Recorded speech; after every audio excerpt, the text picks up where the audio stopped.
vai mais uma baladiça, outro dedo de conversa. Esta agora pago eu, depois tu e vice-versa.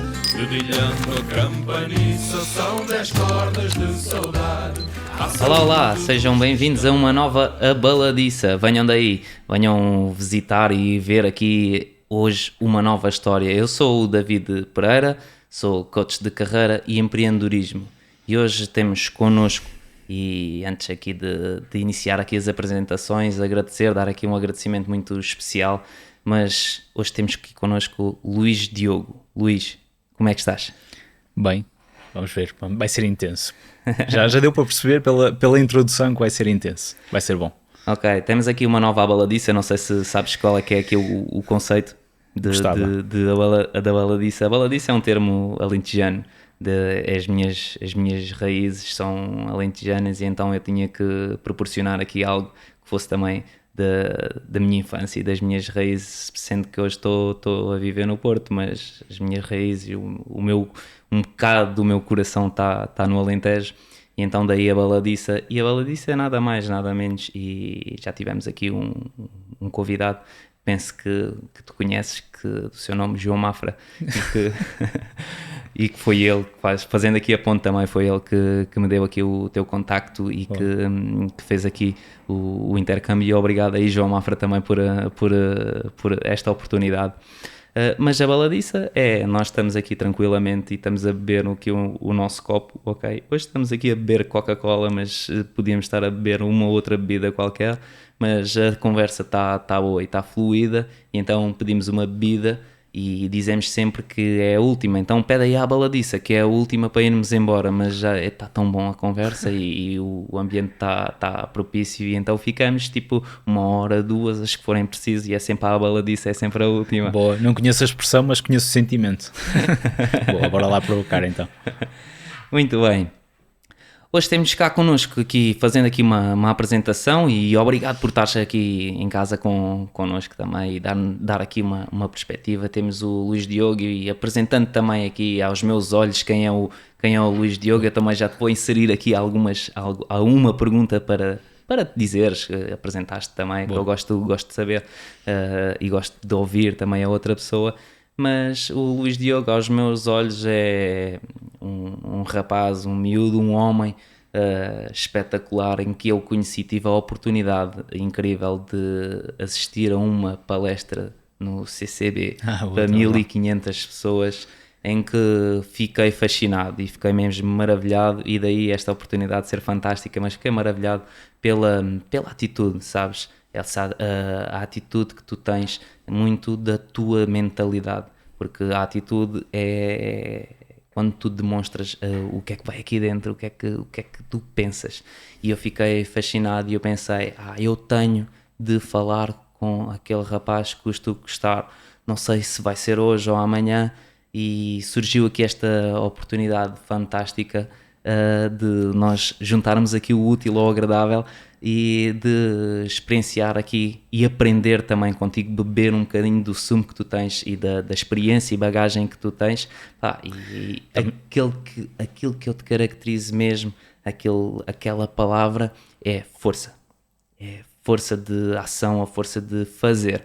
Eu caracterizo por estas palavras. Agora vou-te deixar aqui a dizeres também, para te apresentares, e quem é o Luís Diogo. Boa, ora, antes disso, obrigado pelo convite, e estamos aqui há 20 minutos a conversar. Sim. E acho que eu já aprendi bem mais do que aquilo que certamente já levas, porque a tua história é verdadeiramente incrível, e eu também tenho aqui algumas boas perguntas preparadas para te fazer. Então, efetivamente, atitude é uma palavra que eu me revejo. E acho que a definição é sempre difícil, não é? Porque as outras pessoas conseguem ver um espectro daquilo que nós projetamos, mas nós vemos múltiplos layers, e normalmente temos alta tendência a focar muito mais no aspecto negativo, sobretudo quando nós ambicionamos sempre melhorar no aspecto negativo, do que propriamente estar tão focados no aspecto positivo. Eu sempre me coloquei nesta posição, e se calhar alguma coisa que me caracteriza é sou muito inconformado com a minha situação atual. e nos vários aspectos, na minha relação com a minha mulher, na minha relação com os meus pais, no meu emprego. A minha busca é contínua, e se há alguma coisa que eu sei fazer bem, é tentar projetar melhoria incremental, pequena, ajuste em praticamente tudo aquilo que eu faço. Então eu sinto que sou um processo em construção, e eu isso nunca deixei de fazer já há muito tempo. Então eu acabo por aterrar em sítios que eu basicamente não planeei muito bem aterrar, e ter uma série de experiências que eu não planeei ter, mas a verdade é que nasceu muito intencional. Tudo o que eu faço é intencional, e se calhar a intenção e a atitude acabam por ser as duas coisas que eu me revejo naquilo que eu faço, porque eu provoco muito, eu construo muito essa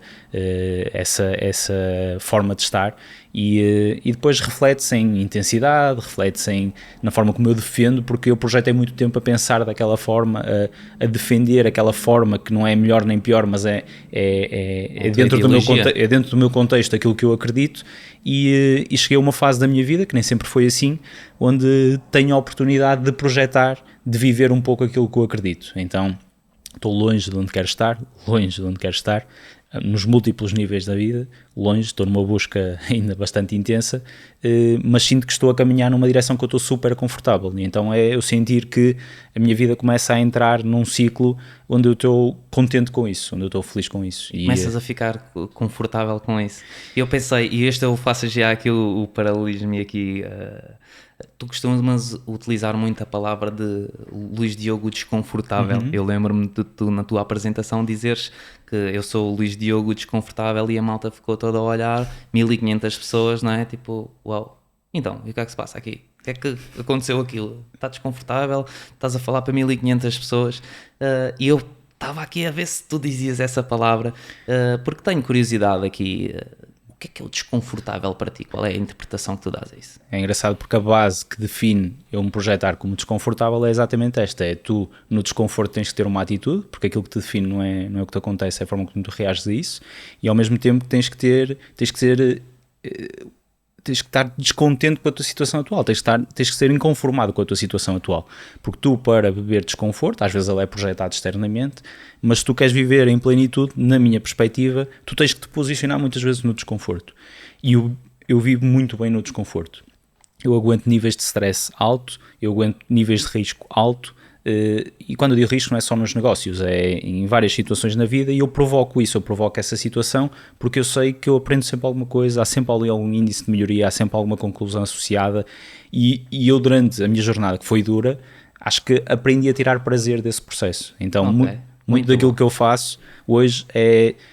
Nem toda a gente cresce assim, é importante dizer isto, nem toda a gente cresce no desconforto. Há pessoas que têm um perfil, efetivamente, que não lidam bem com isso, mas existem pessoas que, provocadas, e bem provocadas, no sentido positivo da provocação, dão sempre um extra, e eu sinto como minha missão, e hoje onde eu estou a projetar mais a minha vida, é tentar provocar esse desconforto saudável nas pessoas, para que elas possam entender que existe mais além daquilo que elas ambicionam. E se eu conseguir isso, acho que já é uma boa vitória, independentemente daquilo que elas ambicionem. Isso é muito mais sobre elas do que sobre mim, mas eu acredito que esse desconforto te coloca numa posição de perceber que às vezes não existe pior do sítio onde tu estás, e se pensares, esse é um ponto de conforto. Não existe pior, eu estou no limite, e às vezes nós invertemos as situações, e em determinadas fases da nossa vida, onde nós até menosprezamos a nossa decisão, menosprezamos aquilo que nós fazemos, temos mais a perder. Então é um nível de inconsciência às vezes que existe, e às vezes as pessoas que estão mais aflitas são aquelas que na realidade têm menos perda, e às vezes é só ali um tweak, é só ali um gatilho que tu tens que provocar, e ir mesmo ao centro da questão. E eu, como sempre fui muito frontal, sempre tive uma boa capacidade de identificar, eu venho das artes, então o conceito, a narrativa, tudo isso eu sempre descasquei, né? Eu fui educado na minha formação a descascar, nunca é o linear, há sempre alguma coisa debaixo hoje passei a tarde a descascar as dores que os negócios, os meus alunos resolviam, tentando encontrar que não era verdadeiramente aquela a razão daquilo que eles faziam. Sempre fui educado, a minha formação provocou isso. Associar isso à capacidade de encontrar a causa e efeito que leva aquela pessoa a fazer, ou às vezes a não fazer determinada ação, ou porque tem receio, ou porque não tem a motivação suficiente, ou porque ainda não identificou o potencial, falta de clareza, às vezes receio, às vezes medo, difere, não é? O conforto que nós às vezes acabamos por criar na nossa vida. Mas ajudá-los a identificar e para dar-lhes aquela energia com a atitude, dar-lhes essa energia para, pá, existe um mundo melhor para isto, existe algo que tu vais encontrar que é melhor do que isto.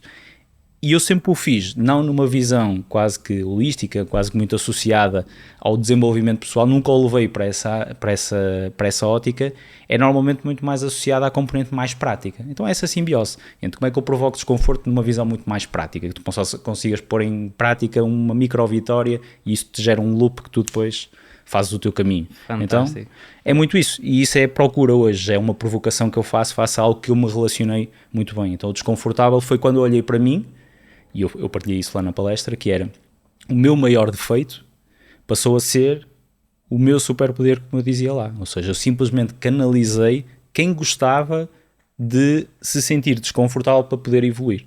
Grande parte da minha vida eu provoquei o desconforto em pessoas que não queriam fazer esse processo de evolução, não queriam mais do que aquilo que tinham, não viam valor na otimização diária. E eu simplesmente canalizei para um grupo de pessoas diferentes, apliquei algo que eu não consigo controlar, que é emocional, faz parte da minha personalidade, a intensidade, o querer que a outra pessoa queira ser melhor, para pessoas que o querem fazer. E isso mudou completamente a trajetória da minha vida, completamente. Fantástico, já lá vamos. Epá, fantástico, brutal. A malta, não sei quanto a vocês desse lado, mas não sei quanto tempo também já passou, mas deve ter passado muito pouco tempo. Mas eu fiquei aqui colado, dava quase para terminar aqui o episódio só com estas palavras, porque isto acho que foi qualquer coisa de outro mundo. Eu disse que hoje ia ser fantástico e muito obrigado aqui, espetacular, lá está, esta atitude, esta mentalidade, fruto da mentalidade que tu tens. Eu disse mesmo para mim, eu tenho que falar, não, eu até vou corrigir, eu não tenho, eu vou falar com ele, eu vou falar com ele. Foi rápido. Tem que ser, meses. Tem que acontecer, sim, foi uma questão de meses. Pá, muito bom, muito bom. Fantástico. Olha, apresentando também aqui o teu lado mais profissional, também é aí que reside aqui o episódio do podcast da Baladiça, também retratar aqui o que é que aconteceu, quais foram as tuas experiências, e eu fui um bocado saber da tua história, também da apresentação que tu fizeste nessa palestra, e vi que achei curioso, super curioso. Tu começas pela arquitetura, não é? É a tua base, aquilo que estavas a falar há bocado. Começas por a arquitetura, mas pouco depois há aqui uma mudança de paradigma. Conta-me lá, como é que começou a surgir aqui estes efeitos ou este bichinho de epá, não é bem aqui que eu quero estar? Dois fatores que foram determinantes.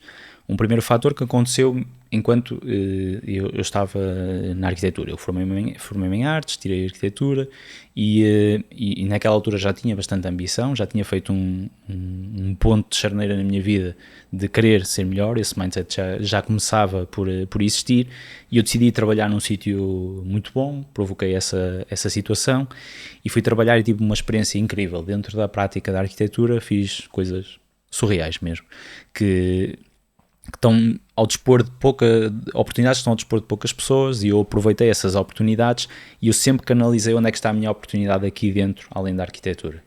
Onde é que está o problema que ninguém resolve e eu vou resolver. Então eu passei por vários problemas. Primeiro comecei pelos problemas do 3D, eu não sabia fazer, aprendi a fazer, assumi. Depois comecei pelos problemas comerciais, eu não sabia fazer, aprendi a fazer, fiz. Depois comecei pelos problemas de gestão, ninguém queria assumir, eu assumi, aprendi e fiz. Então eu sempre tive muito esta ótica de ver a oportunidade, construir, colocar o que for preciso. Houve meses onde eu fiz 80 horas extra. Isso. Meses? Estamos a falar um mês, eu trabalhei mais 2 semanas do que supostamente aquilo que era suposto. Então eu sempre fui muito obcecado por tudo, na realidade. Não consigo distanciar onde é que eu não sou obcecado. Sempre fui muito obcecado, é uma boa expressão. E ali era muito obcecado. E eu, nesse processo, eu apaixonei-me pela criatividade de gerir. Apaixonei-me pelo processo.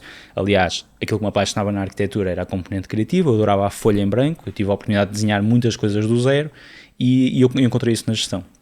Eu encontrei, se calhar, uma área muito mais criativa do que a área da arquitetura, o que pode não ser um senso comum, mas a forma como eu olho para a gestão, há sempre múltiplas fórmulas de resolver um puzzle, e para mim a gestão é um puzzle, e eu adoro puzzles, adoro desconstrução de puzzles, por isso aquilo para mim, e ainda hoje, é um puzzle, é como é que eu posso resolver de forma mais eficiente isto, como é que eu posso resolver de forma mais criativa isto, e este na realidade é o meu dia-a-dia, hoje em dia é só fazer isto, e naquela altura eu descobri isso, então esse prazer associado depois à segunda questão, que é talvez a mais importante e aquela mais decisiva para tu ter tomado essa decisão, foi o nível de consciência que eu ganhei naquela altura sobre o dinheiro. E eu acho sinceramente que o nível de literacia que nós temos em Portugal sobre como fazer dinheiro, o que fazer com o dinheiro, é terrível, é terrível. Aliás, é uma das coisas que emocionalmente me mexe comigo e que eu certamente vou contribuir mais e mais e mais para uma educação financeira muito melhor, porque nós prejudicamos, e isto é uma questão cultural, é Portugal, e como existem muitos outros países, mas Portugal existe este problema, que é nós não temos consciência de como construir a nossa própria liberdade. Nós acreditamos plenamente que é trabalhando mais, ganhando mais, que nós construímos a nossa liberdade, e não é essa a equação. Então eu aprendi nessa fase que eu tinha que começar a construir os meus ativos. A única forma de construir liberdade é construir ownership. E o ownership pode ser um negócio, pode ser um ativo, pode ser uma ação, pode ser uma casa. É o ser proprietário de algo, porque isso desvincula a ação do tempo do retorno. Ou seja, nós deixamos de vincular a nossa hora ao potencial retorno. E quando eu me comecei a mentalizar disso, eu comecei a olhar para o meu contexto e perceber, eu aqui não vou conseguir. Eu olhando para pessoas que já estavam há muito tempo lá, há 20 anos lá, eu olhando para a vida delas e ok, mesmo que o meu trajeto seja superior, eu aqui nunca vou conseguir construir aquilo que eu quero para a minha vida. Esse caminho fizeste sozinho? Foi só a tua cabeça a pensar ou tiveste ajuda de alguém, por exemplo, familiares, algum suporte que te deu esta abertura, esta visão que tu estás a transmitir agora? Não tive uma ajuda de pessoas na minha envolvência, mas tive uma ajuda de grandes amigos, que são pessoas que escreveram grandes livros. Eu tenho uma paixão pela leitura gigante, que não nasceu, eu criei.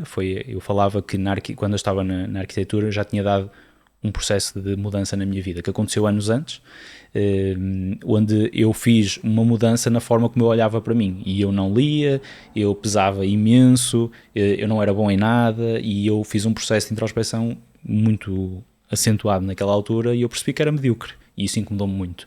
Então, nessa altura tinhas mais ou menos que idade? Foi no meu último ano de faculdade, estamos a falar 24, 25. E nessa altura eu percebi isso e eu disse, não, eu vou emagrecer, emagreci 18 quilos, eu vou ler, passei a ler, não lia nada, passei a ler 6 livros por mês, eu vou ser o melhor no meu trabalho, e era essa a obsessão depois na arquitetura. Eu meti um shift na minha cabeça onde eu disse, a mediocridade acabou hoje. E diz-me uma coisa aqui também para elucidar também aqui quem nos ouve, tu sentias-te diferente quando estavas a passar por esse processo? Totalmente. Aliás, esse processo foi provocado por uma desilusão de amor, literalmente. Então, essa provocação e essa revolta fez que eu simplesmente tive e se calhar isso é uma boa mensagem, que é, eu consegui, pós esse acontecimento, provocar um tempo muito grande de reflexão, de pensamento profundo, onde eu fiz o caminho a Santiago sozinho. Então foram 11 dias onde a única coisa que eu fiz foi pensar. Pensavas em ti, naquilo que querias. Isso, eu iniciei o caminho revoltado, acabei o caminho a perceber que era medíocre. Então, isso é muito interessante, porque foi um processo que eu não fui com essa intenção, mas foi esse o resultado final. E nesse momento, quando eu cheguei a Santiago, e eu não sou religioso, eu fiz mesmo um caminho de introspeção. Quando eu cheguei a Santiago, eu disse, esse dia acabou, a mediocridade acabou hoje. E acabou, efetivamente. Eu sinto que, a partir desse momento, eu mudei completamente. E eu consigo dizer isso porque eu via a expressão dos meus amigos, eu via o olhar da minha família, eles diziam, eles comentavam, os resultados começaram a ser totalmente diferenciadores face àquilo que eu tinha, tudo mudou, tudo literalmente na minha vida mudou, porque mudou a atitude. Pronto, então, eu comecei um processo de transformação que demorou muito tempo, não foi uma coisa de uma semana, demorou muito tempo, e nesse processo de transformação eu apanhei o hábito da leitura, e foi aí que eu percebi que eu não consigo entender, é um conceito mesmo muito difícil na minha cabeça, de alguém que tem ambição. Existe muita gente nesta situação, alguém que tem ambição, seja do que for, e que não vai buscar conhecimento aos livros, porque os livros são a matéria que existe de conhecimento mais salvaguardada no tempo, mais filtrada na qualidade, porque demora tempo a produzir, grande parte das vezes é o reflexo da jornada de uma vida de uma pessoa, é a grande conclusão da vida de uma pessoa, e não estamos a falar de aceder a informação, estamos a falar de aceder a informação com muita qualidade. E foi isso que eu comecei a perceber, foi isso que eu comecei a provocar, a ir às referências das referências, das referências, das referências. No meio dessa jornada apareceu o meu nível de clareza sobre o dinheiro, o meu nível de clareza sobre como é que eu construo a minha liberdade. Olha, e é aqui que se dá o clique para o dito empreendedorismo, onde tu hoje posicionas. É um meio, não é um fim. E isso depois, obviamente, que a maturidade também ajuda a olhar para as coisas com mais clareza. Porque, na realidade, eu venho do mundo das artes e o que é que me apaixonava no mundo das artes? Não é? Qual é a raiz daquilo que sempre foi a minha formação? É a liberdade de escolha. A liberdade de escolha, eu preferia ficar sem todo o meu património a ficar sem a minha liberdade de escolha. Porque onde eu estiver, se eu não puder escolher, eu não estou bem. E se eu não puder opinar, se eu não puder dar a minha opinião, se eu não puder, eu não estou bem. E obviamente que o empreendedorismo traz muito esse reflexo, mas na realidade eu não tenho a opção de escolha, porque eu amanhã não posso simplesmente decidir não ir trabalhar, ou segunda-feira. Então isto depois é um deturpar. E como eu, nessa altura, percebi que eu, para ter a liberdade de escolha, eu precisava de construir a liberdade financeira, porque nós não vivemos num mundo onde conseguimos dissociar as duas coisas, é simplesmente uma narrativa que não funciona, é errada, porque nós vivemos num mundo onde eu também quero ter a liberdade de escolha, mas eu não quero pôr a minha filha em causa. Correto? Eu não quero pôr a minha família em causa, eu não quero ir viver para o meio da rua só para ter liberdade de escolha. Correto? Sim. Se eu não quero... É um risco calculado. É um risco, mas todos. É quase que hipócrita nós o dizermos de outra forma. Eu não estou a dizer ter uma vida extravagante, eu estou a dizer ter uma vida digna, e todos sabemos o custo de uma vida digna, não é? Certo. Então o dinheiro faz parte do processo. E eu comecei a perceber que havia uma associação entre as duas coisas. Então eu disse, ok, primeiro, como é que eu ganho mais dinheiro? Foi a primeira, e onde eu tive muito tempo envolvido nessa jornada. E depois, o que é que eu faço com o dinheiro? E estas duas perguntas e as duas respostas são muito poderosas. Para mim, não há respostas com mais causa e efeito na vida de uma pessoa do que aprender estas duas equações. E há múltiplas respostas possíveis, ok? Mas aprender a criar dinheiro, ou aumentar a tua renda, ou aumentar aquilo que é a tua rentabilidade, e aprender a trabalhar essa rentabilidade, não é a gastar essa rentabilidade, aprender a trabalhar essa rentabilidade para distanciares o teu tempo da tua rentabilidade, ou seja, dissociares a tua hora da tua rentabilidade, é para mim a equação que toda a gente tem que aprender a resolver. Para mim é tão importante como comunicar, como interagir socialmente. É uma base fundamental. E eu nessa altura percebi que ali eu não ia conseguir construir o caminho. Então, o empreendedorismo já na altura, não tão consciente como tenho hoje, obviamente, mas já na altura foi um meio. Nem como daqui a 10 anos ou 5 anos, não é? Faz parte da lucidez, que estavas a dizer, clareza. não é? E ali foi um meio, quando eu disse, ok, eu através desta rota, eu vou criar condições para aumentar a minha rentabilidade, para conseguir acelerar o meu caminho até à liberdade financeira. E não tem a ver com aquela coisa do não fazer nada e zero, não tem a ver com essa narrativa, tem a ver com a forma de eu minimizar, e é a minha forma como eu penso sempre, a forma de eu minimizar os riscos na minha vida é caminhar neste sentido, a minha e de toda a gente, só que uns sabem, outros não. Então a lógica aqui é, eu quero minimizar esse risco para maximizar a qualidade das minhas escolhas, e eu poder verdadeiramente escolher o que quero fazer, verdadeiramente escolher, não é eu deixar de fazer porque eu nunca vou deixar de fazer porque eu apaixono-me pelo processo. Mas então eu entendi isso, despedi-me e foi aí que eu iniciei o lado empreendedor da coisa. O outro lado da outra barricada, jornada. não é? Começaste do zero. Totalmente diferente. Diz-me uma coisa, eu fiquei aqui curioso nesta caminhada e já percebi, já sabia que tu és uma pessoa de perguntas. Tu dizes várias vezes, comunicas isto mesmo, até nas tuas redes, comunicas muito que mais vale uma pergunta bem feita do que uma resposta bem elaborada. Mais ou menos isto. Nesta jornada que tu fazes aqui deste percurso em que tu vais até Santiago, não é? Quais eram as perguntas, ou se te lembrares, quais eram as principais perguntas que fazias a ti próprio? Acho que a principal pergunta que eu durante todo esse processo fiz nasceu numa pergunta sem fundamento, que é uma pergunta, porquê eu? Porquê que isto não acontece a mim? Porquê é que isto múltiplas vezes me aconteceu? E isto é uma pergunta que parece que está tudo contra ti, não é? Então eu iniciei no processo da revolta, e essa pergunta está muito associada ao processo da revolta, e eu canalizei-a para uma pergunta que ainda hoje eu sou obcecado. A minha obsessão é com esta pergunta, que Qual é? em vez de ser Porquê? o que é que eu fiz de mal, porque é que isto a mim é o que é que há de mim, o que é que eu controlo em mim que eu posso melhorar? Espetacular, olha, e aqui vou fazer uma ressalva que é, eu digo sempre, sabes, eu quando faço aqui os meus acompanhamentos individuais, eu digo sempre quando as pessoas começam muito no porquê isto ou porquê eu, como estavas a dizer, quando começas a questionar o porquê das coisas te estarem a acontecer, é sinal que tu não estás a assumir a responsabilidade do que te verdadeiramente está a acontecer, sabes? E para dares o clique é perguntares, em vez do porquê eu, é como é que eu vou fazer ou como é que eu saio daqui. Estás a ver? Tipo, são duas perguntas super simples e que faz a diferença a diferença é única, é assumires responsabilidade ou não assumires, porque se entrares na rodinha dos porquês, esquece lá isso, não queres verdadeiramente assumir a culpa e a responsabilidade, não é a culpa, mas não queres assumir verdadeiramente a responsabilidade daquilo que te está a acontecer e não tens aquela força não queres ter aquela força para sair dali, então perguntas muitas vezes, porquê eu? Porquê é que isto não está a acontecer? Porquê? Então pergunta-te tipo, como é que eu faço? Como é que eu saio daqui? Okay? Tipo, estás a sentir uma frustração, estavas a dizer, eu senti-me frustrado e então perguntavas porquê eu? Ok, sentes frustrado, está tudo certo, tipo, pá, nós no nosso dia-a-dia sentimos-nos frustrados, está tudo certo, ok? Aqui a diferença é, se entrares nos porquês não sais de lá, se entrares nos comos, aí vais sair de lá, porque vais arranjar tipo um caminho, um meio para canalizares essa tua frustração e vais transformar essa tua frustração quase que em força e em resolução.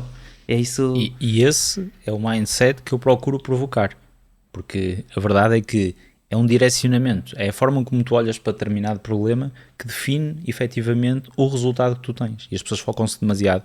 Uma metáfora muito simples é as vendas. As pessoas focam-se demasiado no resultado, que é eu tenho que vender X, quando deviam procurar a ação. E a ação é eu dizer, se eu fizer 10 reuniões comerciais, eu muito provavelmente, com base em todo o meu histórico, eu vou chegar lá. Então, em vez de perguntar, eu este mês tenho que fazer mais 2 vendas, como é que eu faço 10 reuniões comerciais?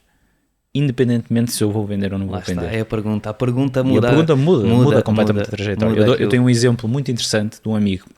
Íamos numa viagem e íamos participar num grupo e ele fez-me uma pergunta que foi, eu daqui a 4 meses eu tenho que renovar a minha subscrição neste grupo, achas que eu devia fazer? Isto é uma pergunta a tentar encontrar em mim a solução para a resposta. Okay. E aquilo que eu lhe perguntei foi, tu efetivamente queres continuar? Eu quero, é uma questão financeira que eu posso ou não suportar isto, ou se faz sentido financeiramente eu suportar ou não suportar isto. Então a pergunta que tens de fazer é, se essa é a tua vontade, o que é que eu tenho que fazer nestes 3 meses para garantir que eu chego àquela altura e consigo fazer essa renovação? E acabou aqui a conversa. A conversa acabou aqui. Passado 3 meses, efetivamente, o negócio dele estava brutalmente diferente. Mas quando digo brutalmente diferente, estamos a falar de 60% de incremento. Estamos a falar de uma coisa brutalmente diferente, porque ele encontrou respostas diferentes, porque fez uma pergunta totalmente diferente, continuou, fez a sua renovação, e isto enche-me a vida. Isto é aquilo que me dá maior prazer na vida, é eu provocar um desconforto em alguém e essa pessoa aproveitar essa oportunidade de fazer uma transformação que eu não tenho nada a ver com essa transformação. O meu único contributo foi uma pergunta. Foi mudar o posicionamento do ângulo que ele estava a olhar para determinado problema. Eu tive 0 contributo naquilo que foram os resultados dessa pessoa. Essa pessoa construiu sozinho o caminho. Mas eu contribuí no ângulo. E alguém que aproveitou isso deixa-me contente porque em determinada altura foi isso que eu fiz. Não é? E é isso que me deixa motivado. Incrível. E depois entras aqui, agora voltando aqui à nossa história e ao teu percurso profissional, tens aqui um início aqui de um negócio, não é? Em que crias na parte do digital, que era um negócio de e-commerce, não é? Em que começas, quando saíste da arquitetura, começaste logo por essa via. Em que começas, as coisas estão a rolar, mas chegou a um ponto em que deu errado. Muito errado. Não foi rápido, a dar muito errado, errei rápido aí. Errei rápido, mas errei grande. E isso foi uma lição muito grande. Eu, quando estava na arquitetura, eu via a internet acontecer e eu queria participar. Esse foi um motivador grande para eu tomar a decisão. E eu, quando eu saí, eu queria mudar a forma como se resolvia um problema. Só que eu escolhi um problema errado e desadequado para aquilo que eram as minhas capacidades. Então eu não fiz, isto é olhando hoje para lá, não é? Olhando hoje para aquela situação, eu não fiz uma boa análise de onde é que estavam os meus diferenciadores para poder aproveitar naquela altura aquela oportunidade. E as pessoas cometem, como eu cometi, e não foi só uma vez, cometi várias vezes este erro, que é, nós tentamos criar aquilo que nós queremos, quando na realidade nós só devemos reagir àquela altura e aproveitar a oportunidade para nós podermos evoluir. Porque muitas das vezes aquilo que nós queremos construir está longe das nossas capacidades, e um projeto, para ser construído ou para ser coeso, ele precisa de investimento, ele precisa de energia, precisa de tempo, precisa de dinheiro, e se não for aquela altura certa, a posição que nós devemos fazer é uma posição de aproveitar a oportunidade onde aquilo que são as nossas características do hoje nos permitem maximizar as autos de sucesso, e muita gente não faz isso. Então tem alta tendência a escolher desafios que estão completamente desajustados daquilo que é a realidade. E isto tem muito a ver com a narrativa que o mercado nos vende, não é? É os bons exemplos dos Elon Musk, é os bons exemplos do Jeff Bezos e por aí vai. Ninguém fala de todos os maus que erraram durante esse processo, que são muitos mais do que os que acertaram. E porquê? Porque se desajustaram relativamente àquilo que era o seu potencial. E eu acredito plenamente, como acredito, olhando hoje para aquilo que era na altura, que eu tinha potenciais enormes que não explorei porque olhei para um objeto brilhante qualquer que apareceu naquela altura. Completamente desajustado. Então o projeto estava desajustado das minhas capacidades, do meu conhecimento, do meu investimento, do meu dinheiro, de tudo. Então eu executei-o da forma errada por desconhecimento e paguei uma fatura elevadíssima nessa altura e depois tive 2 anos a repor todo o trabalho que comprometi naquela altura, mas isso é normal, faz parte do processo. Foi também o período que aprendi mais, foi esse período de pessoas batalha. Ficarem aqui elucidadas, não é? O negócio fechaste. Sim, basicamente o que aconteceu foi que existiram umas pessoas que investiram naquele projeto e aquilo que nós fizemos foi estar a executar aquele projeto, e determinadas coisas nós fizemos bem, obviamente, no projeto, só que nós não tínhamos consciência de tudo o que era necessário para resolver aquele puzzle. Nós resolvemos só uma equação do puzzle. O que aconteceu foi depois que não existiam recursos para resolver as outras equações do puzzle. Então aquilo que nós fizemos durante os últimos 2 anos, nós contraímos, e quando digo nós, fui eu e um sócio que depois esteve no mesmo barco que eu. Fomos ao banco, fizemos um crédito, pagámos às pessoas e às pessoas que fizeram um investimento, porque também não era justo o projeto. Isto depois também foi uma aprendizagem durante todo o processo e depois estivemos a pagar o crédito durante aquele tempo todo com 0. Literalmente nós perdemos, eu perdi todos os meus recursos pessoais que eu tinha naquela altura, o meu colega perdeu todos os recursos pessoais que tinha naquela altura e ainda contraímos uma dívida sobre um erro que nós tínhamos cometido. Então todos os anos seguintes foi garantir que nós nos conseguíamos desvincular dessa dívida, ao mesmo tempo estávamos a evoluir e a criar um negócio. Então foi isso que aconteceu, nós investimos o dinheiro nos locais errados, não fizemos o processo que devíamos fazer. Aliás, nós, olhando hoje, nós nem sequer devíamos ter começado aquele projeto, porque nós não precisávamos daquele investimento, nós precisávamos de 30 vezes aquele investimento. Então era completamente desajustado face àquilo que era o grande desafio que nós estávamos a resolver. Ao dia de hoje, olhando para esse momento, não é? Porque conseguimos fazer essa reflexão porque passaste por isso, não é? Passaste por essa experiência. Okay? Foi uma experiência dura, uma experiência, um embate forte, não é? O que é que tu aprendeste? Olha, primeiro aprendi que me pode voltar a acontecer. A mim e a qualquer pessoa que está no jogo. É indissociável, tu não controlas todas as variáveis. Vou reagir de uma forma totalmente diferente àquela que eu reagi. Depois aprendi a tentar minimizar as minhas exposições, a tentar garantir que todo o meu património está salvaguardado daquilo que é o jogo do empreendedorismo. E isso foi uma educação gigante, altamente valiosa na minha vida e que me fez minimizar cada vez mais, sendo que há sempre exposição ao risco que é empreender. E depois fez-me, e aí foi a maior aprendizagem que eu tive, fez-me olhar para aquilo que eram as minhas capacidades, uns tempos depois desse evento ter acontecido, e entender que a equação mais lógica e fácil de eu conseguir contribuir para a minha liberdade financeira, porque eu não me posso esquecer que isto é um meio, não é só um fim, é olhar para mim enquanto investidor. E então eu mudei a capa, mudei o papel. E quando eu mudei o papel e eu não... Tu dizes-me, és empreendedor? Sim, tenho empresas, crio projetos. Reveste como um empreendedor? Não. Eu revejo como um investidor que usa a sua skill máxima, que é a capacidade que eu tenho de criar projetos do zero. Eu só estou a potenciar aquilo que é o maior know-how que eu tenho, que é levar um produto do zero a 1 milhão de faturação. Essa é a minha maior skill. Então eu só estou como investidor a potenciar a minha maior skill. E é aí que entra este novo projeto em que tu tens neste momento que está no ar e que está a ter o sucesso que tem. É só consultar que está lá, não é? Eu ia-te pedir aqui que fizesses também aqui uma apresentação do que é a Mini NASA, não é? Que é o nome que tu atribuíste aqui ao projeto. Que me fizesses aqui um enquadramento muito rápido do que é a Mini NASA. Boa. Então, eu durante esta fase toda, durante estes anos, estamos a falar de 7, vai fazer 8, acho eu, agora 8 anos mais ou menos, desde que eu estou neste ciclo, que estamos aqui a documentar, eu nunca tive a oportunidade de fazer verdadeiramente aquilo que eu quis, com os recursos que eu quis, ok? Nunca tive essa oportunidade. A Mini NASA é o primeiro projeto que eu estou a fazer dessa forma. É uma clara materialização da minha visão, executada na sua plenitude. Não há nada que saia da Mini NASA que não tenha a minha visão. E é por isso que eu sinto que é tão diferente, não é melhor nem pior, é diferente. É um prolongar da forma como eu vejo este problema que eu vou tentar explicar. E isso para mim é o maior fulfillment. Eu, pela primeira vez, posso desenhar na folha em branco aquilo que eu quero. Ok, voltas aqui ao tempo da arquitetura. E isto okay. é o processo de alguém que é criativo. Eu quero fazer a minha arte, eu não quero fazer só aquilo que os outros querem, ou aquilo que o cliente quer, ou aquilo que a pessoa quer.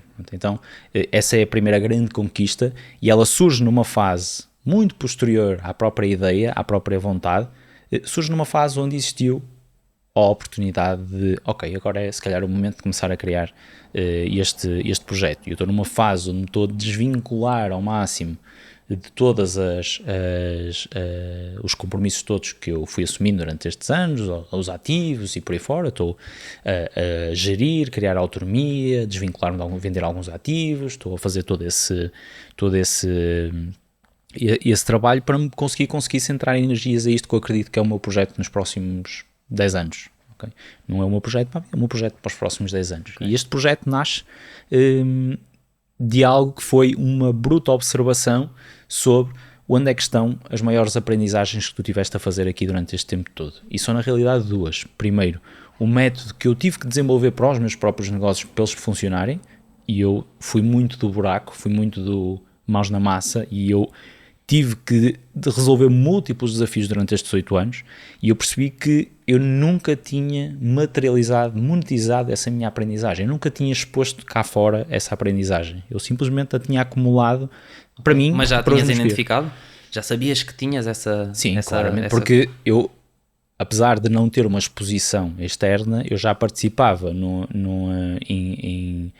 circuito que dominava as componentes do digital e as componentes do empreendedorismo e por aí fora, e eu conseguia ver o impacto que as coisas que eu já tinha desenvolvido tinham naquilo que eram os negócios dele. Isso obviamente aumenta o nível de clareza sobre o valor do ativo que tu tens, que neste caso era o meu conhecimento.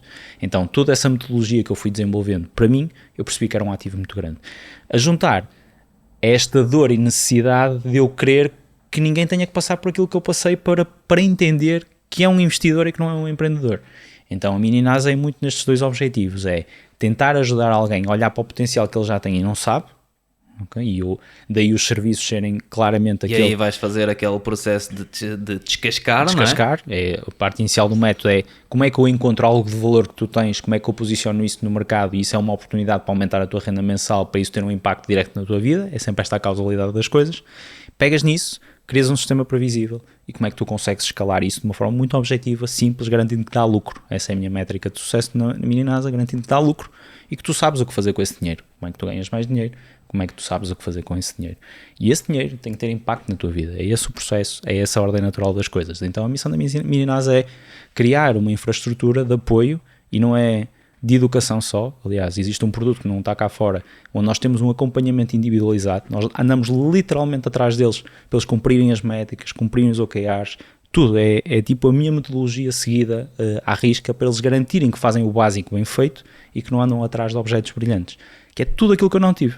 Então, na realidade, a Mini NASA é a execução de todo o know-how que eu sei que funciona, a juntar uma mensagem que eu quero deixar e que eu me sinto orgulhoso em deixar, que é as pessoas deixarem de dar tanto peso à componente emocional do empreendedorismo e passarem a dar muito mais peso à componente lógica do empreendedorismo.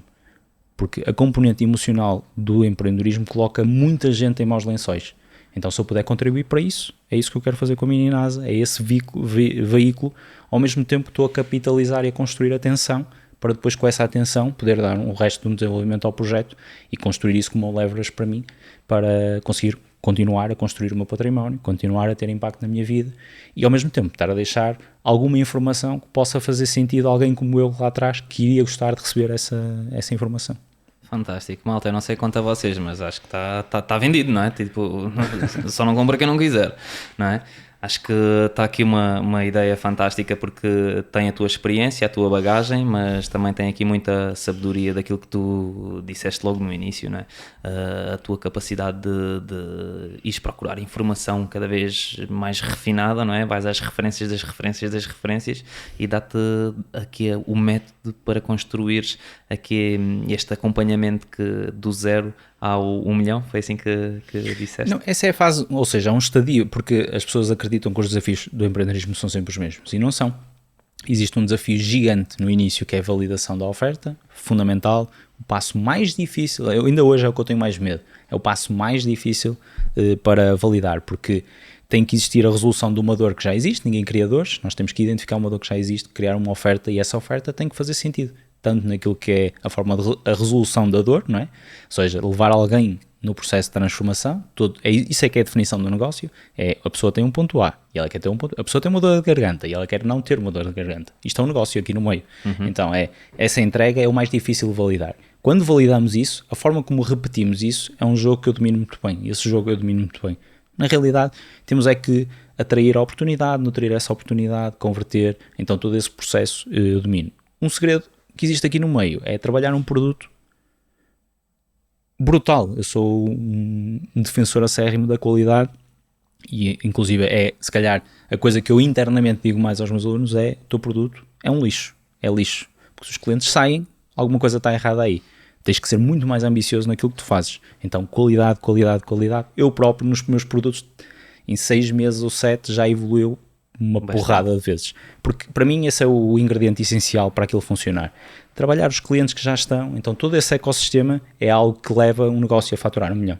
Pronto, então esse é um desafio. Depois outro desafio muito diferente é escalar de 1 milhão para 5 milhões, porque delegação, hierarquia, organograma, uma série de desafios que acontecem nessa altura, comunicação, que são inerentes à própria escala do próprio negócio, é outro puzzle. Assim como levar um puzzle de 5 milhões até 20 ou 30 milhões é outro puzzle completamente diferente. Então nós temos que ter alguma consciência sobre onde é que residem os nossos maiores fatores de diferença, e eu tenho muito know-how nesse sentido. Eu, se vejo uma boa dor, eu consigo capitalizar em cima dessa dor.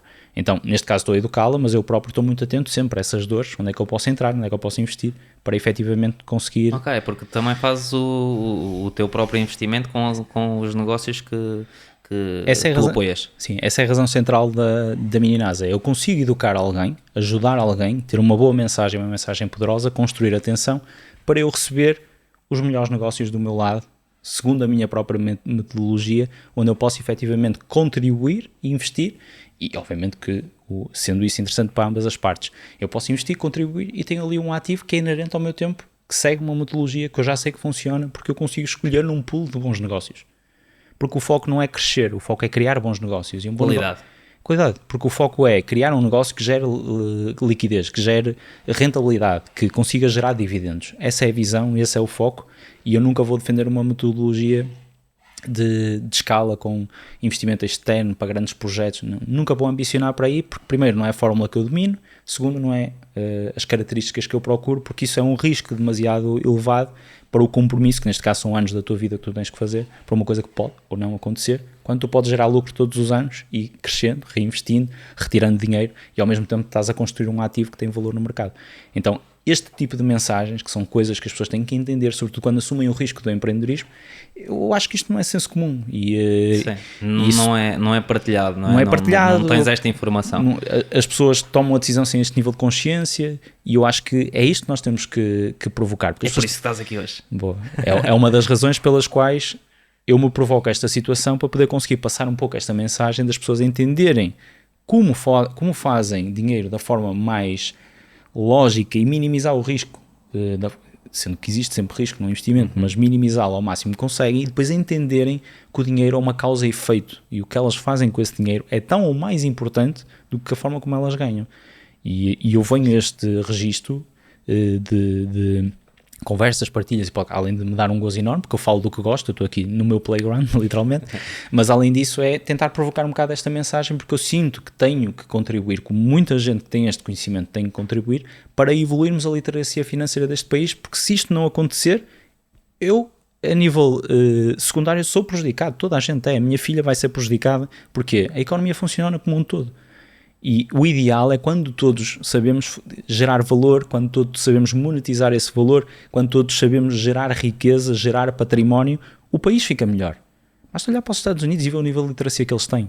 Fantástico. E eu acho que isso é uma obrigação de quem tem esse conhecimento, porque está-se a prejudicar, acha que não, porque parece que ok, está a resultar para mim, não está a resultar para os outros, mas está a resultar para mim, mas não, porque depois na realidade ele tem que lidar com a sociedade e a economia ela tem causas e efeitos em todo o lado, não é? Porque o poder de compra é uma coisa que é transversal a todas as pessoas. Então eu acho que esta é um pouco uma missão que eu cada vez mais tenho, e o estar aqui hoje é muito nisso, que está muito sincronizada com aquilo que é a Mini NASA, sendo que a Mini NASA é mais cria um negócio que é um veículo para te ajudar, porque continuo a achar que é a melhor forma de acelerar o caminho à liberdade financeira, é a criação de valor, é a criação de um negócio, é a criação de um ativo que tenha um valor patrimonial, e o que eu ensino é esse método, é como é que tu podes fazer isso da forma mais eficiente possível, e eu agora estou obcecado em como é que eu minimizo essas etapas, minimizo essas fricções, para garantir que essas pessoas conseguem fazer esse trajeto da forma mais possível. Eu próprio estou a criar um ativo, estou a criar valor, estou a criar património que tem um valor no mercado, e também é aquilo que me motiva a fazer, porque senão também não tem que ser sempre uma troca de valor, nunca pode ser só uma coisa que tenha significado para um lado da equação. Fantástico, olha, muito bom. Já te devem ter feito muitas vezes esta pergunta, mas eu quero colocá-la, ok? Porque eu quero saber, eu nunca ouvi esta tua resposta,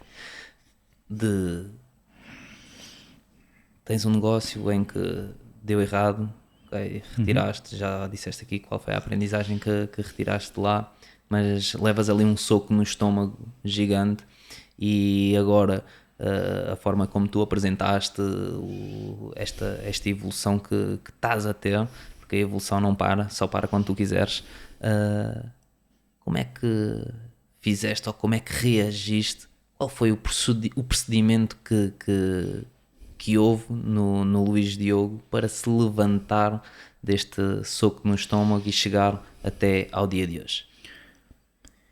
Eu acho que depois daquela transformação inicial naquela fase da minha vida, a forma como eu encaro, porque muitos episódios aconteceram depois disso, porque quem acredita que isto é uma trajetória linear nunca se expôs ao risco, porque o risco é uma coisa que tem o peso e medida, pode ter potencial, pode não ter potencial, e isso prejudica gravemente, são passos na escada que tu tens que dar.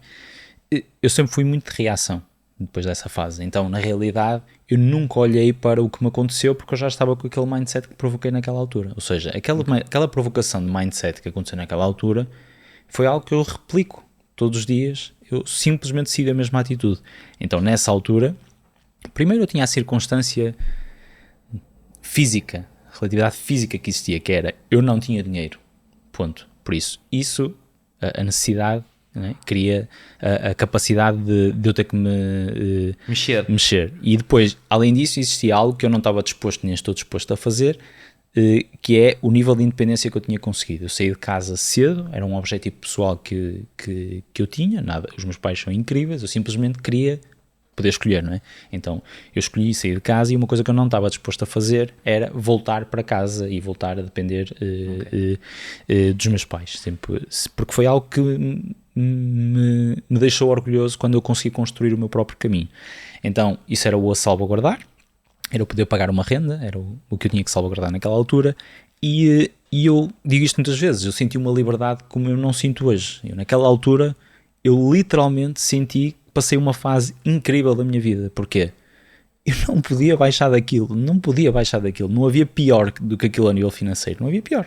Para ter uma ideia, eu e o meu sócio, que estávamos os dois no mesmo barco naquela altura, nós juntávamos dinheiro. A primeira coisa era, que este país é uma hipocrisia, eu não era assalariado em lado nenhum, então eu era sócio-gerente da minha própria empresa, que não era nada a minha empresa, não é? Ok. Então eu obrigatoriamente, eu tinha que receber salário, logo eu tinha que pagar ao Estado. Então todos os meses nós trabalhávamos, a primeira coisa era, trabalhávamos para pagar 300 euros ao Estado, recebendo zero. Ok? Zero. Isto é uma realidade em Portugal. E certamente não sou o único a fazer isto, e isto preocupa-me. Eu pagava zero, eu ganhava zero. Quando eu digo zero é, quem me enchia o meu frigorífico era a minha namorada, ok? Era zero. E eu pagava 300 euros ao Estado, que era a componente das contribuições, as minhas e as contribuições do meu sócio, pagávamos ao Estado. O segundo objetivo era pagar a renda. Então, o segundo objetivo do mês era nós termos que angariar dinheiro para pagar a renda, ok? O terceiro objetivo era nós ganhar dinheiro para comprar comida e por aí vai. Para sobreviver. Para sobreviver. Era sempre este o fluxo. Então, pior do que o que estava, não podia ficar. Só podia melhorar. E essa atitude trouxe uma coisa positiva, que foi a capacidade de nós resolvermos problemas. A lógica do puzzle acelerou imenso nessa altura, porque eram múltiplos e nós tínhamos que os resolver. Trouxe uma coisa altamente negativa, que é péssimo criar um negócio quando tens uma necessidade financeira, porque tu és muito exposto à oportunidade, ao objeto brilhante. Eu aprendi a fazer de tudo, o que não necessariamente significa que isso me contribuiu para a minha evolução e para o meu percurso. E eu aconselho isto muitas vezes, eu larguei tudo para criar o empreendedorismo, e eu acho que esta não é a estratégia certa para executar. Porquê? Porque isso obriga-te a dizer que sim. Porque é dinheiro, tipo, então tu tens que pagar ao Estado, tens que pagar a renda e vai estar o critério, não, isto não é o meu cliente ideal, não, eu não sei fazer isto. Sabes fazer um site? Sei. Sabes fazer uma página? Sei. Sabes fazer anúncios? Sei, mas depois vou aprender, mas está aqui uma oportunidade, obviamente, ajudou-me a aprender, mas prejudicou-me o meu percurso porque não é assim que se escala, porque é impossível entregar qualidade quando tentas resolver múltiplos problemas. Quando tentas resolver múltiplos problemas, é impossível entregar qualidade, e a qualidade está associada ao crescimento. É impensável pensar de outra forma. Então, nessa altura, aconteceram estas duas coisas, eu aprendi muito, mas acabei por comprometer os próximos anos. Porquê? Porque era muito plural depois aquilo que eu acabava por fazer, e eu não multipliquei um superpoder, eu criei múltiplos superpoderes. E dinheiro ganha-se a replicar uma coisa que funciona, não é criar múltiplas coisas. Então é na repetição que se ganha dinheiro. Qualidade, não é qualidade. Não é só na qualidade, imagina, eu descobri que este copo vende. Quero ficar milionário, eu tenho que vender 1 milhão de copos destes, não é criar mais copos. Okay. Tipo, a Red Bull tem uma lata. Certo. O McDonald's ganhou milhões e milhões e milhões de dólares a vender um hambúrguer. Então a lógica é na repetição que tu ganhas dinheiro. E o que é que as pessoas fazem? Repetem, encontram coisas que funcionam e rapidamente desvirtuam a atenção para outra coisa qualquer, que é uma novidade qualquer, um negócio qualquer, uma oportunidade qualquer, uma parceria qualquer, o que for. E renegam que se multiplicassem só aquilo e fosse o foco em como é que eu melhoro a qualidade e faço a repetição disto múltiplas vezes. Porque eu já comprovei que há alguém que compra isto. Porque aquela coisa da oferta que eu dizia, que é o passo mais difícil, as pessoas têm ofertas validadas e simplesmente não colocam energia lá. Porque é chato. E é chato. E desgastante. Mas é por isso que tu olhas e dizes assim, quem tem dinheiro neste país? São os inovadores? Não. Pois não. São aqueles que descobriram uma fórmula e bora lá. Vou repetir esta fórmula. A Coca-Cola, não é? Mas leva isto para o nosso contexto. Para o nosso contexto. Tens os empresários. É este tecido que vende? É vender tecido que dá? Como é que eu vendo 2 milhões de tecido?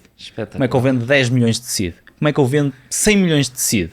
E tu dizes assim, mas olha, há as lojas online e não sei o quê. Amigo, o negócio é vender tecido.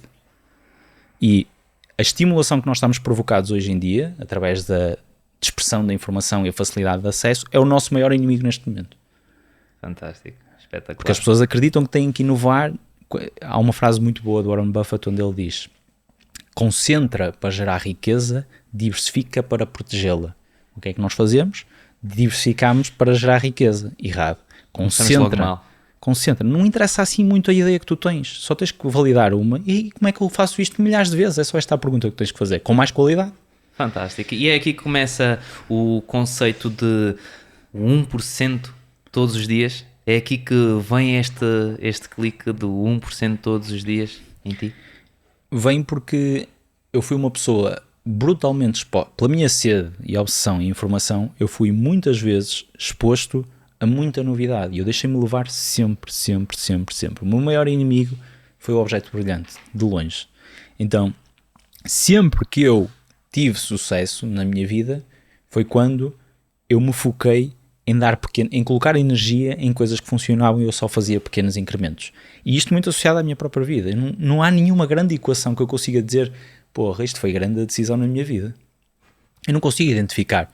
Eu consigo identificar que a minha obsessão por fazer pequenos truques, fazer pequenos tweaks, pequenas alterações, pequenas mudanças, ajudou-me imenso. Então, a lógica de 1%, que vem num conceito do James Clear, onde ele partilha o nível de progressão do efeito exponencial. E, malta, há uma coisa que eu não consigo justificar a alguém o nível de importância, até mexe comigo emocionalmente, que é, eu não consigo explicar a alguém o nível de importância que é entender o efeito composto.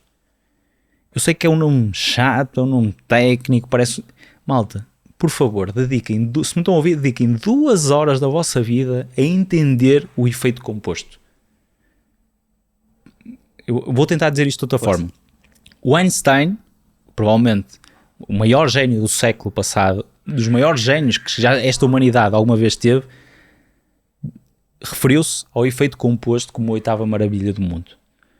Não olhem para o que eu digo, pelo menos olhem para o que ele diz. E peguem 2 horas do vosso tempo e entendam verdadeiramente, porque é um conceito de vida, não é um conceito de uma coisa qualquer que apareceu, é um conceito de vida, é um conceito aplicado às relações, é um conceito aplicado ao dinheiro, é um conceito aplicado. E quando tu entendes o efeito cumulativo, tu consegues entender uma coisa que é, a novidade é um reset, é um voltar à estaca zero, porque tu pagas o imprevisto de não saber como é que tu chegas lá à frente.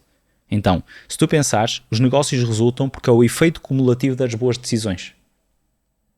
Tu já não tens que pagar uma série de decisões que já sabes que é assim que funciona.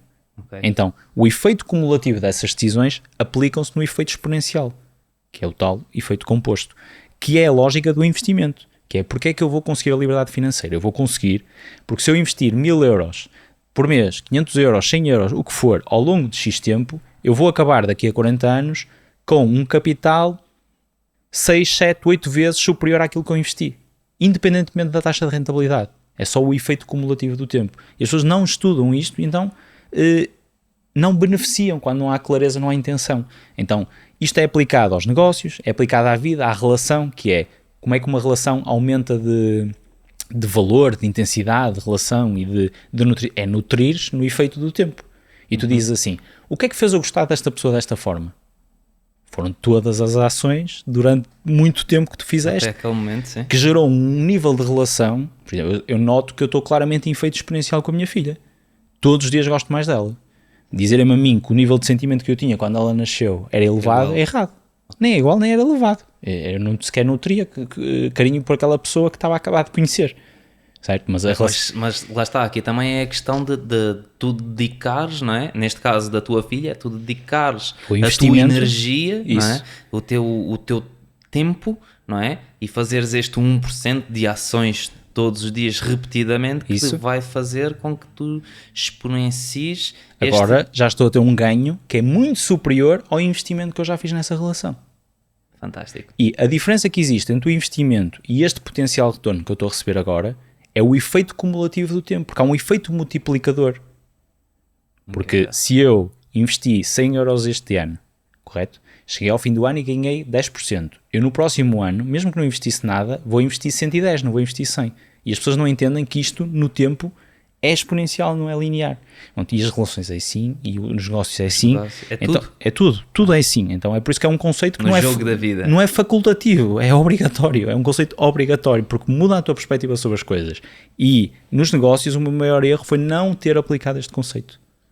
Por desconhecimento?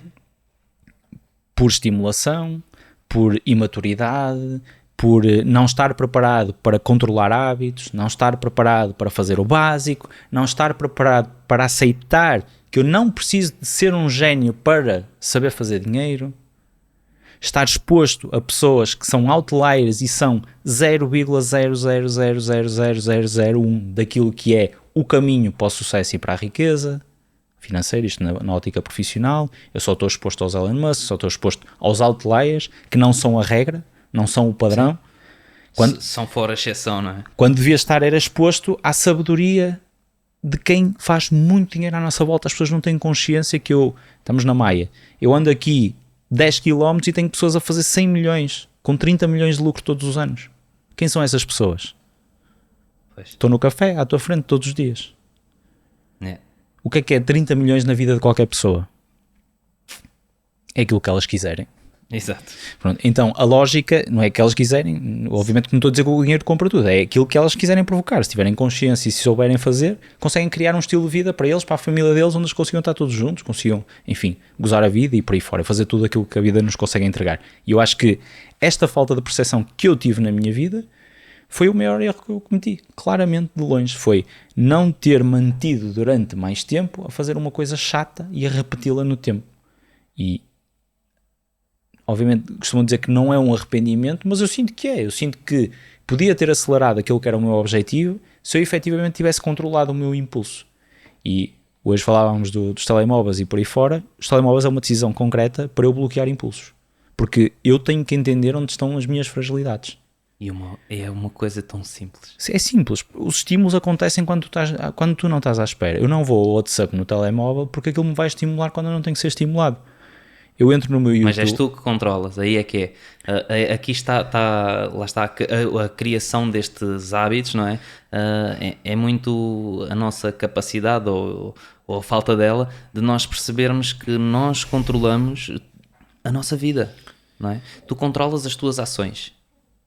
Mas há uma questão aí muito importante que é, imagina, se alguém de 50 anos que faz dinheiro me estiver a ver neste momento, está a dizer, olha lá, preciso controlar o meu telemóvel para saber fazer dinheiro.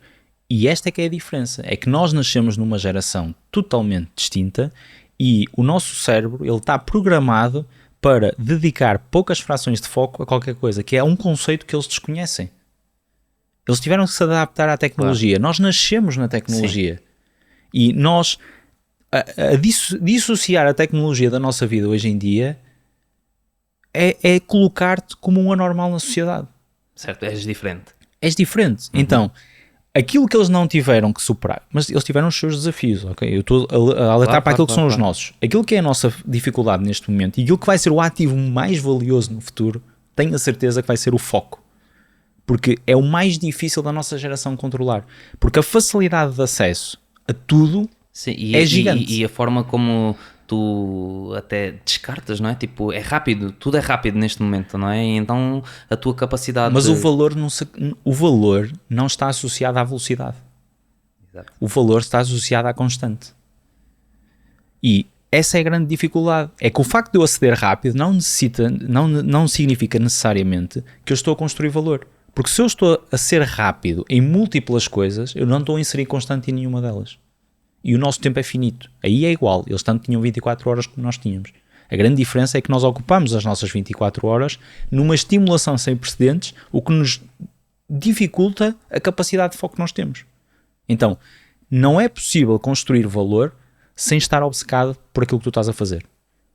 E isto, a geração anterior percebeu muito bem, ok? Muita gente focada naquilo que tinha que executar.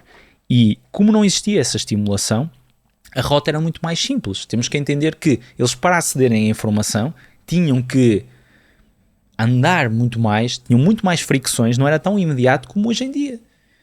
Hoje em dia tens um chat GPT, hoje em dia tens um YouTube, hoje em dia inclusive nem precisas de intencionalmente procurar informação para a receber. Exato. E uma informação pode desvirtuar completamente a tua decisão. Completamente. Eu posso ter uma frase hoje que tem um impacto completamente a desvirtuar aquilo que tu fazes. E a grande questão e centralização naquilo que eu quero deixar é: se tu precisas de foco e se a estimulação é muito difícil de bloquear hoje em dia, o teu processo de decisão tem que ser muito mais balizado. E aprender a decidir é a maior skill que tu podes ter. Imagina, no mundo financeiro, que é um dos locais onde se gerou mais riqueza nos últimos anos, o que é que eles fazem? Eles só decidem.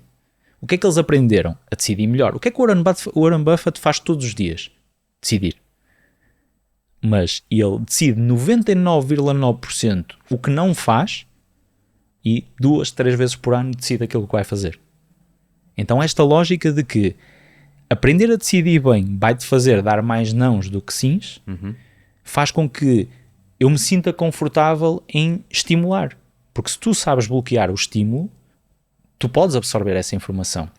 Só que bloquear o estímulo com um processo de decisão é muito difícil. Eu não me sinto preparado para o fazer. Então eu bloqueio os estímulos ao máximo que eu consiga para minimizar a exposição que eu tenho à necessidade de ter boas decisões. Porque eu sei que isso tem um impacto direto na minha vida.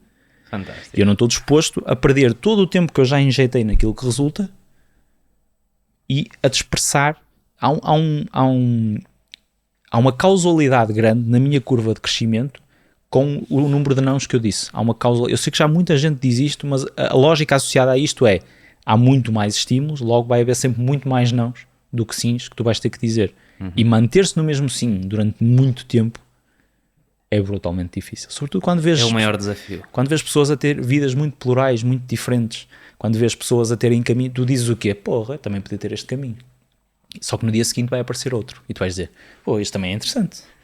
E no dia seguinte tens outro. E tu dizes assim, fogo, olha que forma diferente de resolver. Será que eu estou a pensar bem? Olha, segunda-feira vou mudar tudo. Exato. E não encaminhaste a tua direção para um único caminho, né?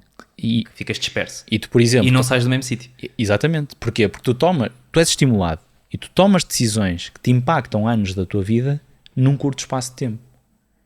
E esse é o peso do compromisso do sim. É que um sim tem uma causalidade, uma multiplicidade de efeitos sobre o teu tempo. Porque tu imagina, eu digo assim, olha, vamos fazer um projeto. E eu digo, ei, sim, bora lá, vamos marcar uma reunião na semana seguinte. Quantas vezes isto acontece dentro da nossa área? Sim. A mim não me acontece nenhuma, posso-te garantir. Porque aprendi a bloquear isto. Porquê? Nós dizemos que sim, bora lá. Então vamos fazer isto. De repente, tens uma multiplicidade de sims que tu disseste, de compromissos, tens um vínculo inclusive com aquela pessoa quem respeitas e ela te respeita e tu não queres perder esse vínculo, que te está a desfocar daquilo que tu devias estar a replicar. Fantástico. E tu perdeste a noção da riqueza. Nesse momento perdeste a noção da riqueza. Em relação a isso, lá está, isto também é a forma, é a experiência, mas também é um pouco aquilo que... da tua personalidade, não é? E quando eu tenho estes estímulos, eu posso te dizer que quando há esta procura da reunião para a semana a seguir e vamos fazer isto ou aquilo, sabes, eu aí reajo com perguntas, começo a fazer perguntas, ok? E começo a perceber a ideia do outro lado, está-me a vender a ideia, não é? Para eu comprar, tipo, para fazermos aqui quase que uma parceria, não é? Imagina, num negócio qualquer, não é? Vais-me convidar, vais vender a tua ideia para eu fazer uma parceria contigo, não é? E eu começo-te a fazer perguntas. Não te digo não direto. Não te digo logo não. Começo-te a fazer perguntas para perceber se as coisas estão estruturadas, para eu perceber o enquadramento da situação e se vale a pena a reunião na semana a seguir ou não. E aí, tipo, é o meu não mais soft. Sabes que eu sou um grande, eu estudo muito a parceria do Warren Buffett com o Munger, porque é difícil haver uma parceria com um track record tão grande de sucesso. E uma das estratégias que eles têm na identificação é, em vez de focar no potencial ganho que aquilo tem, a primeira coisa que eles focam é na potencial perda. Então, a perspectiva e isto é um pormenor, mas é totalmente diferente, que é a perspectiva com que eles analisavam essa questão da reunião não é fazer perguntas para viabilizar aquilo que vai acontecer, é fazer perguntas para matar aquilo. Então qual é a pergunta que eu posso fazer para matar isto já de raiz? Ok, mas o sentido não é matar, é... Não é matar mesmo, é dizer assim, como é que eu faço com que este investimento faça zero sentido naquilo que eu estou a fazer? Okay? Então começam a fazer perguntas a dizer assim, onde é que estão os buracos negros disto tudo? E isso, ou seja, comprovar que aquilo é um mau investimento é uma perspectiva totalmente diferente do que comprovar que aquilo é um bom investimento. Sim. E porquê é que isto é interessante? Porque tu com uma pergunta podes matar essa questão de teres necessidade de fazer várias perguntas. Que é, qual é a potencial perda desta energia que eu estou? Porque já estás a pôr energia, só a fazer as perguntas já estás a pôr energia. Qual é a potencial perda que eu vou ter de fazer isto? E isso faz com que tu consigas encontrar algum argumento, por exemplo, qual é a potencial perda? É que muito mais facilmente eu cresço os X que já dei do que iniciar. Então, o que é que eu vou fazer? Vou aumentar o meu risco? Para quê? Vou continuar a replicar aquilo que estou a fazer. Volta à base, siga. Se tu tens conclusões... No 1%. E é por isso que tu voltas e dizes, ok, siga, é aqui o trajeto. Estás sempre a fazer o mesmo? Estás. Bem-vindo ao mundo de geração de valor. É fazer o mesmo durante muito tempo, garantindo que estás a entregar valor. E nós temos uma energia, um foco finito, e nós temos que aprender a controlar essa energia, o nosso foco finito, porque nós temos poucos leverage na vida. Quando temos muito dinheiro, nós conseguimos comprar outros. Mas quando nós não temos, nós temos poucos. E a energia e o foco é o principal. Por isso temos que aprender a proteger isso. Fantástico. Epá, olha, a sorte disto é que eu estou sentado, sabes? Eu sabia que ia ser desafiante, ia gerar aqui o desconforto, até já estou aqui um bocado a transpirar também, mas isto vai estar online, isto está online no YouTube, no Spotify, sabes? Isto é uma aula gratuita, ok? Só não ouvem se não quiserem. Deem a distância na decisão, não decidam nada depois deste episódio. Fantástico. Olha, estamos aqui a aproximar do final aqui do nosso episódio e eu tenho aqui mais 2, 3 perguntas para te fazer. Uma delas era qual foi ou qual é, não é qual foi, qual é a melhor pergunta que tu já fizeste para ti em relação ao teu negócio?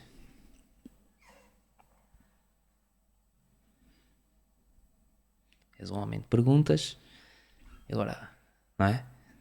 Confiante. A mais importante, e a que tem mais impacto, que as pessoas não têm esse nível de consciência, a ter a clareza, às vezes isso acontece anos após nós estarmos no negócio, é a pergunta, qual é a dor que tu resolves?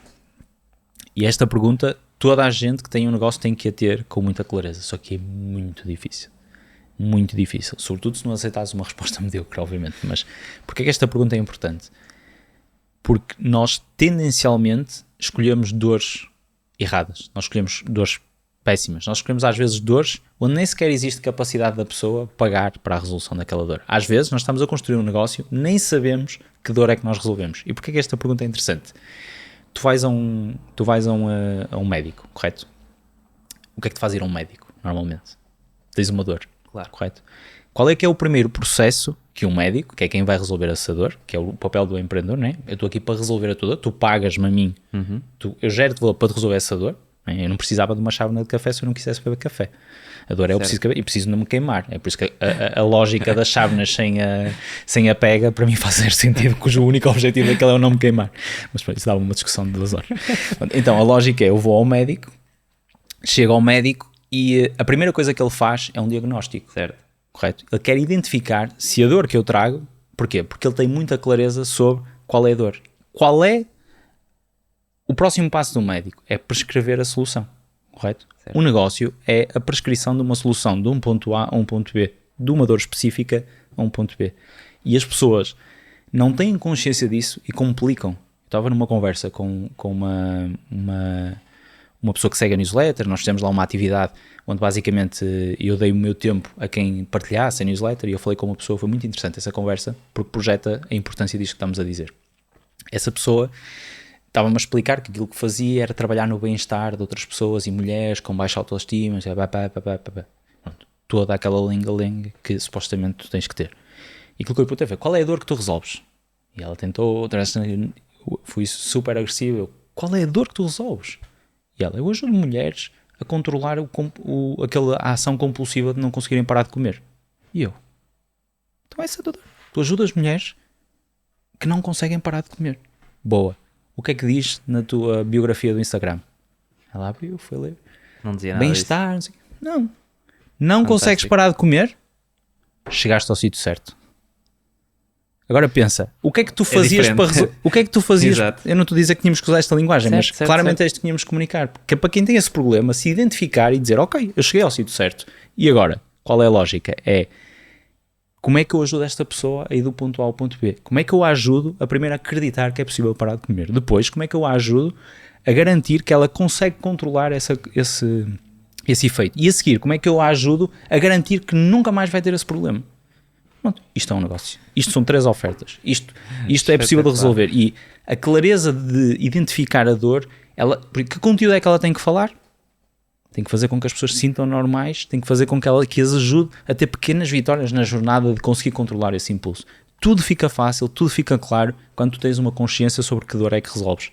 Além disso, tu assumes uma bandeira que é, porra, eu vou ajudar estas pessoas. Isso faz com que tu consigas alimentar durante mais tempo a constante, a repetição, que é aquilo que te vai permitir gerar valor. Então, se eu pudesse escolher uma boa pergunta, ou aquela pergunta que tem mais poder no negócio, é que dor é que tu resolves? Fantástico. E a dor que eu resolvo, que parece que eu ajudo a criar negócios, não é. A dor que eu resolvo é as pessoas poderem ter a liberdade de escolha. E normalmente quem se relaciona dentro da mini NASA tem a vontade que é, eu quero gerar riqueza, mas eu quero poder escolher. E é difícil, não é? Nós nos colocamos na posição da liberdade. Nós nos colocamos na posição de podermos ser autónomos sobre a nossa própria decisão, porque é deturpado que nós temos essa possibilidade, quando obviamente precisamos de dinheiro, e é por isso que a fórmula como eu resolvo isso é ajudar-te a conseguir construir valor para gerar dinheiro, para poderes dissociar a tal hora daquilo que é a tua rentabilidade, e com isso, certamente, vais construir património, e com isso, certamente, vais conseguir ter mais liberdade. Fantástico. Acho que o desconforto está gerado. Bom, tudo a procurar a dor agora. Acho que passámos aqui a mensagem, ou passaste aqui a tua mensagem espetacular. Acho que quem nos está a ouvir ou quem nos está a ver, acho que foi aqui uma mensagem espetacular. Queres dar só uma simples frase tipo de mensagem que quem está nesta jornada de começar, ou quem já está no mundo dos investimentos ou do empreendedorismo, qual é a melhor mensagem que podes transmitir? Boa. Para quem está a começar, aquilo que eu provoco é invistam em entender como é que funciona. E para isso não maximizem o risco, não se atirem de cabeça, deem tempo. Boas decisões precisam de bom tempo para serem tomadas e procurem fundamentação. A fundamentação de um lado e do outro, aliás, este é o meu conselho geral, que é, quando vocês forem para decidir algo, para absorverem e melhorarem o vosso processo de decisão, selecionem 2, 3 pessoas que falem sobre aquele tópico, mas com ângulos completamente contraditórios. E em vez de absorverem uma equação, vão absorver 2 perspectivas totalmente diferentes sobre o mesmo problema. E hoje a informação é liberta, está em todo lado. Então aquilo que eu aconselho é, façam isso. Porquê? Porque a melhor forma de vocês melhorarem o vosso processo de decisão, que tem um impacto em tudo, quer estejas a começar ou estejas no próprio negócio, é distanciar-te da decisão, que é dar-te tempo. O tempo é brutalmente amigo, que é aumenta o tempo, se aquilo se permanecer é porque há ali alguma viabilidade. Se não se permanecer, está tomada a decisão. Tempo, afastem a ação da decisão o máximo que vocês conseguirem, o máximo que se justificar. E depois procurem diferentes perspectivas sobre o mesmo problema, porque vocês vão entrar em confronto. Então este tipo diz isto e aquele diz aquilo. E agora, eu acredito em quê? Tu começas a ter mais poder sobre a tua decisão, porque acreditas que sempre a tens, mas não tens, começas a ter quando tu olhas um livro e dizes assim, pá, eu não concordo com isto. E acontece. Mas para isso tu precisas de ver diferentes perspectivas Exato. Sobre a mesma ação, porque senão tudo é verdade, não é? Exato, se tu lês só aquele livro... Tudo é verdade. Exato. Tudo é verdade. Ele diz que é assim, eu não tenho mais intelecto para perceber, nem tens que ter, porque ele é que dedicou a vida a pensar naquilo, não tenho mais intelecto, eu aceito a justificação, mas quando vês um argumento completamente contraditório, uma fórmula, hoje partilhei, por exemplo, na newsletter, uma fórmula diferente de gerar riqueza e valor. Há os tipos que dizem que tu tens que vender sempre ao teu cliente, vender mais, escalar, não sei o quê. Aquele tipo diz assim, não, eu construí um lifestyle business. Diferentes respostas à mesma equação. Agora, se tu só vês uma, aquela é a tua realidade, é o Elon Musk, não é? Tem que construir, Exato. Tem que mudar o mundo. Se tu vês outra realidade, assim, epá, isto é possível? Ter um negócio com 14 pessoas, faturar 5 milhões, só fazer vídeos, um médico, deixou de ser médico, faz vídeos, ajuda pessoas agora, 5 milhões, 3 milhões de lucro por ano, com 14 pessoas, sem consumição, tipo, só faz aquilo, só repete aquilo. Olhar para a vida de um Elon Musk, de repente, se calhar, a minha decisão pode ou não ser diferente. Ou dizer, não, eu continuo a acreditar. Tudo certo. Independentemente de onde vai acabar a tua decisão, confrontar a tua decisão e dar tempo é o conselho que eu deixo, porque foi aquilo que é o meu processo de decisão. E eu sinto que ajuda muito, porque eu cada vez ganho mais clareza e quanto mais impacto tiver a decisão, mais trabalho tem que ser feito a este nível. Incrível. Olha, para finalizarmos aqui a nossa conversa. Isto é pergunta chapa 5, é para todos os convidados. Boa. Que é, nós tivemos aqui a escrever uma bela história, não é? Qual é, se nos puderes revelar e o que quiseres dizer também, qual é a próxima história que queres escrever? Vou-te dizer a ação. Não estou a dizer o resultado porque eu não o controlo. Eu controlo a ação. Eu vou-te dizer a ação que é onde está o meu foco. E eu tento conciliar isso ao máximo naquilo que eu faço. Eu estou numa perspectiva de partilha daquilo que é o meu processo de aprendizagem e eu li num livro algo que me impactou já há algum tempo e que tem sido o meu grande foco, a minha grande ação. No livro dizia: já fiz tanta merda na minha vida que basicamente eu sinto que esta procura de como é que a vida funciona já é valor por si só. Então, eu há algum tempo eu comecei a criar esse valor para mim. Então, na realidade, eu tenho uma coleção de todas as conclusões, todos os erros, e eu todos os anos eu tenho um processo onde eu vou destilando e vai tudo aterrar ali. Okay? Um processo analógico, um processo super manual, onde eu categorizo para as diferentes equações da vida, eu tenho aquilo tudo. E o meu objetivo é simples. Eu não quero partilhar conhecimento aos meus filhos de uma forma desorganizada, eu quero lhes dar a equação, a forma como eu construí o puzzle da minha vida. Então eu estou muito focado em garantir duas coisas. Primeiro, que esse conhecimento e as experiências que eu tenho se canalizam para lá e esse sumo fica lá, e garantir que esse sumo tem aquilo que é o essencial. E isso significa que eu, de ano para ano, eu vou destruindo algumas das notas que eu deixo lá, porque já não fazem sentido, a minha imaturidade diz-me de outras coisas, e aquilo é uma caixinha de sabedoria, é a minha sabedoria, é a minha jornada. E eu acredito, porque eu gostava de ter tido esses atalhos, porque eu acredito muito no processo de atalho, eu não acredito na narrativa de que não existem atalhos para o sucesso, até porque nós aprendemos é com as vitórias, não é com os atalhos. Os atalhos é só, ok, esta porta não é, siga a encontrar a próxima, né?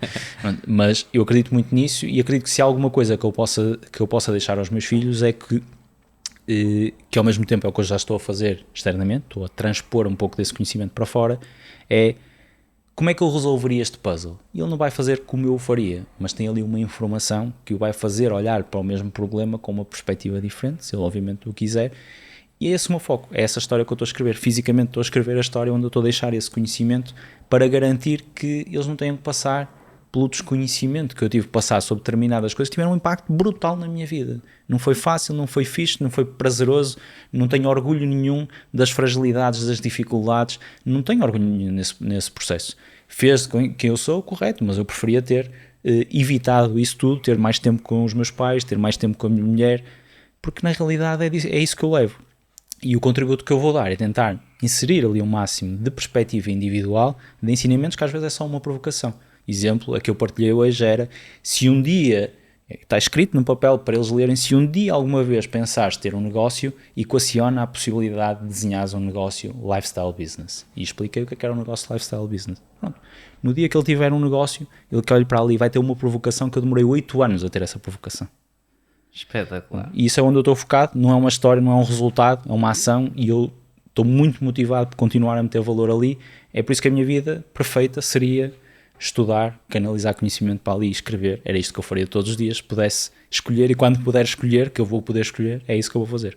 Muito bom, olha, muito obrigado mais uma vez aqui por estares aqui connosco, por esta partilha fantástica. Eu senti-me um verdadeiro aluno, ok? Eu estava aqui, foi fantástico, eu já sabia, palpitava que isto ia ser incrível, brutal, mensagens espetaculares, tipo um ensinamento quase de outro mundo. E volto aqui ao início da nossa conversa. Grande mentalidade, grande atitude, pá, olha, parabéns por tudo aquilo que tens desenhado e parabéns por seres quem és. Olha, um brinde aqui a nossa. Boa, a nossa. Olha, obrigado pela plataforma e parabéns, porque quem vê não tem um nível de consciência, estão aqui N pessoas a garantir que isto acontece, e construir projetos não é fácil, e a provocação que eu deixo é mantenha constante, porque o valor acontece e continua a trazer pessoas que tragam perspectivas diferentes, porque o valor acontece e parabéns pelo projeto. Obrigado, vamos lá. E damos assim por finalizado aqui mais um episódio da Abaladiça. Já sabem, podem ver-nos e ouvir-nos através do YouTube, Spotify. Se quiserem seguir as nossas redes, eu vou deixar na descrição em baixo. Vou deixar também a do Luís Diogo, em que podem encontrar e acompanhar os serviços e todo o trabalho que ele Basta desenvolve. a newsletter. Fantástico. É onde eu estou, na realidade. Ok, tá aqui a dica. Vou deixar aqui, se quiserem mandar mensagem, então à vontade. Até à próxima. Tchau, tchau. Uma baladiça, outro dedo de conversa. Esta agora pago eu, depois tu e vice-versa.